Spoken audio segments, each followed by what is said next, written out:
So I want to give a little bit of sort of legislative background to this process. And I could probably do like 2 hours. So I don't know how many of you came to our legislative update a few months ago, and I was like, this is the worst legislative update ever on the face of the planet. It's going to get way better. This 15 minutes is going to be better than that 2 hours. I can guarantee it. So we're seeing a lot of changes. And most of them are happening, for those of you who like to go and read legislation, most of that is happening around 844. So Senate Bill 844 contains a number of dash amendments that are being introduced. And that bill right now sort of captures what's happening. So there are changes happening to the medical program. There are changes happening to the ballot measure, and those all impact where you choose to cultivate. So, and it's a very complicated issue. And the question we get asked most at our practice is, should I buy a building? Where can I rent a building? Why can't you tell me you're just holding back? So, that is not a joke. Somebody yelled at me yesterday. I was like, I really don't know, like I'm not. So, here is what we can tell you, is that we have the legislature trying to figure out how to capture the medical marijuana program. And in doing that, it looks like what is likely to move. So nothing I say is legal advice, but I can tell you what's happening. So what looks like is likely to move is as follows for the medical program. So remember, nobody regulates cultivation in the medical program now, right? So nobody's going to come to your farm. Nobody's going to come to your house. The police might, and then you'll call us. But other than that, they're not, that's it, right? So the medical program is really not administratively regulated. The dispensary program is, but the cultivation and processing piece isn't. So the bill that's going to be introduced, and I think is likely to move next week, is, this is not an action alert, by the way, is that, they're going to tighten up cultivation. If you were growing 96 plants or more, don't know if they're going to cap it at 96 or they're going to say 96 or more. If you were growing 96 plants or 96 plants or more, as of January 2015, you will be grandfathered in to cultivate that many. If you weren't, by the way, this is like kind of a cockamamie scheme, but if you weren't, then they're going to cap it at 48 plants. They're likely to cap residential production at 24 plants. However, the language in the bill is kind of topsy-turvy, right? So you have cities and counties, local government, and they sort of exist out here, and they run everything. And they want to keep it that way. So the language in that bill says up to, unless somebody got smart and changed it, and I haven't re-looked at the iteration I got yesterday, but it says up to. So local government, as best I can tell, is likely to swoop down on maybe not your particular residential grow, but regulating residential grows to the authority given in 844 and say, we are Wilsonville. What did Wilsonville do? No dispensaries, right? So they said no dispensaries. Tualatin, no, we're going to make it almost impossible for you to have a dispensary. And I suspect that if local control is not tightened up, meaning they restrict what local government can do, that we're likely to see residential grows, like Mike said, really, really, really tightly regulated by local governments. So we're going to kind of have a worse nightmare scenario in that sense, unless we can fix that language, where you're going to have the same patchwork of regulation that you have for dispensaries. So you're going to have medical plant counts drop down, residential plant counts drop down, some sort of application and minor tracking that will have to happen. So if you intend to stay in the medical program, how you choose where you cultivate will be a very interesting process.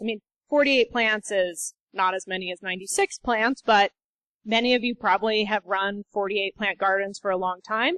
You're happy doing that. Even if you apply for an OLCC license, maybe you're going to continue to maintain your medical grow. But if it's at your house, you might want to think twice about that for long-term investment. And that being said, maybe your house is zone exclusive farm use. Maybe you're in rural residential. All of those things are being decided either right now or through some sort of god-awful local government process. If I have to go to one more local government meeting, I am going to quit. So, I mean, it is really interesting. For your OLCC license, how many of you intend to apply for OLCC licenses? Good. So, I mean, you have a whole, like a larger version of that problem happening, right? So, ballot measure 91, and I'm talk really fast because I want to make sure our other speakers get to talk. But we have lots of people, they want to buy commercial buildings, they want to buy farms, they're in rural residential if they're in Southern Oregon, and they are trying to decide where to put their investment money, where to put their resources in terms of their production and processing location. One of two things could happen. Ballot measure 91 reads as follows. You can either opt out through an initiative process during a general election, meaning you would have to go through an initiative to a vote in Clackamas County or Jackson County or Wilsonville. And that's how you would opt out. Or you can, as a city or county, right, it's a League of Oregon Cities and Association of Counties, you can regulate it through time, place, and manner when it's connected to nuisance. So that's like that word has a meaning in land use law, nuisance. Unfortunately, has a really applicable meaning to cannabis cultivation, but it does have a real meaning. And so that is a fairly tight designation. All of that being said, right now, in one of the other dashes, it's either dash 4 or dash 5 of 844, is tightening up those land use regulations even tighter so cities and counties can't go crazy. I mean, we have Denise is from Salem, and she walked through this process with the Salem Industry Association. They were very brave, and they did a nice job, and some places haven't been so lucky. Wilsonville. So, you know, I think what we're going to see right in the next 30 days is this kind of epic battle of cities and counties saying, we have this nuclear option. If you don't give us what we want, we're going to sue you. And you have Department of Justice saying, we don't think you'll win. And you have Legislative Council saying, ooh, we think they're right.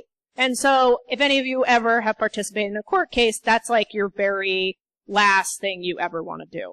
So you certainly don't want to bet your $700,000 building on a court case if you don't have to. So we are going to see that playing out. So where does that leave you all?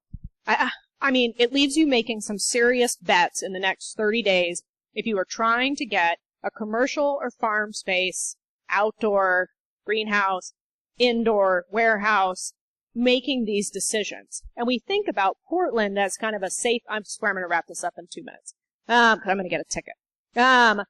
We think about Portland as this sort of eternally safe haven, right? Like Sandy Boulevard is going to have 472 dispensaries and nobody's going to care. So, however, Portland might care. So imagine if Portland, who's hiring a marijuana cannabis czar, says, you know what? We don't want in inner southeast Portland. We want to use it. That's a developing area. We want that, even though the use might be right and the occupancy might be right, we can regulate time, place, and manner, either having to do with nuisance or some sort of expanded definition. So we are in a very interesting place to make decisions about your property.